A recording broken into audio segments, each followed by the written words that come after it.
This is LadyBug, or as I like to call it, Thinking Man's Pac-Man.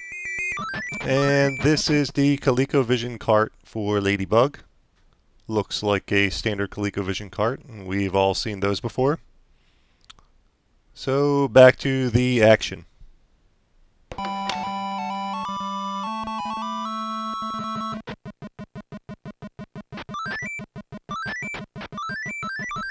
Yeah, sure, at first blush, it does look like Pac-Man, and the gameplay is not that dissimilar to the untrained eye. But there is a lot going on here. A lot that is not going on in Pac-Man. Pac-Man pits you against 4 ghosts, Inky, Blinky, Clyde, and Sue, in a rigid maze where you collect power pellets, and you can collect the super pellet things in the corners and actually eat the ghosts to kill them, and they return back to their ghost pen after a few seconds, regenerate and come back out.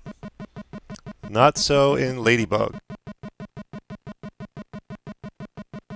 In LadyBug, you are the LadyBug, and you are pitted against 4 other bugs. They change from screen to screen, so depending on what stage you are, they are different bugs. But there is always 4 of them. Your goal, like many other early games, was to get as many points as possible. In LadyBug, you collect points by capturing those little X's that act more or less like power pellets in Pac-Man.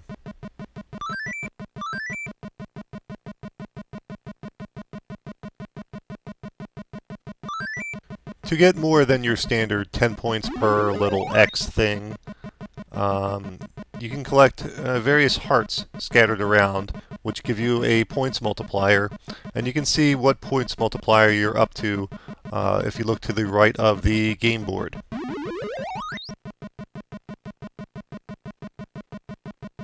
And now for the elephant in the room, the little revolving green doors. Unlike Pac-Man, which had a rigid maze, LadyBug has rigid parts of the maze that are colored in this pinkish purple color, and these green revolving doors. And you can, in essence, cut off a bug that is chasing you by going through the door and slamming it in his face. And he will lose your scent, change direction, what have you.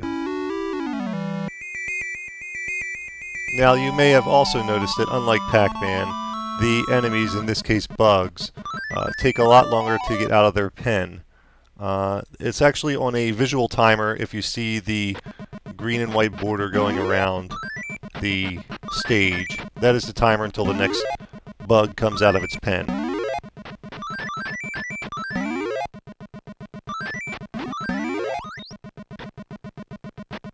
In order to capture the high-scoring fruit or vegetable in the center of the bug pen, you have to wait till all the bugs leave, naturally.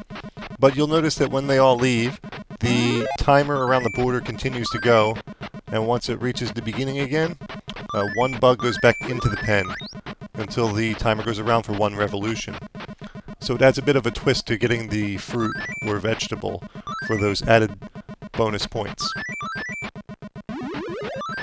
That's also the reason you may see me kind of stalling about, closing off certain doors and just waiting. I'm actually waiting at the timer to get some of the bugs out of the pen so I can make a break for the high-scoring vegetable or fruit or whatever have you in the insect pen.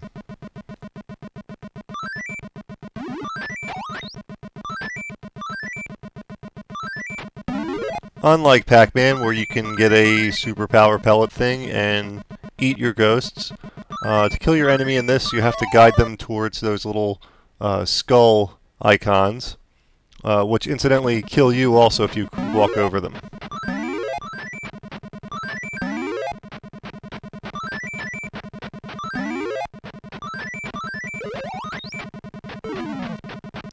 As you can see, the further you progress, the faster the timer and the general action is in the game, making it that much more of a challenge.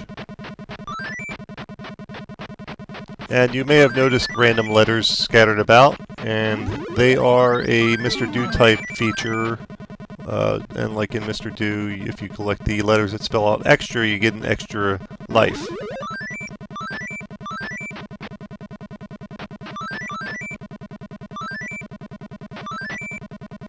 If you've ever sat back and watched somebody that's really exceptional at Pac-Man, there's a lot of things going on, and a lot of them have to do with memorizing patterns, the patterns of the ghosts, the patterns you want to take on the board to avoid the ghost patterns, yada yada yada.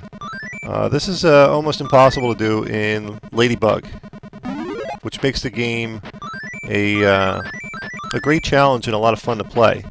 Because to be good at it, you can't just memorize a pattern that your enemy walks around the board on. You have to actually play it strategically, like chess.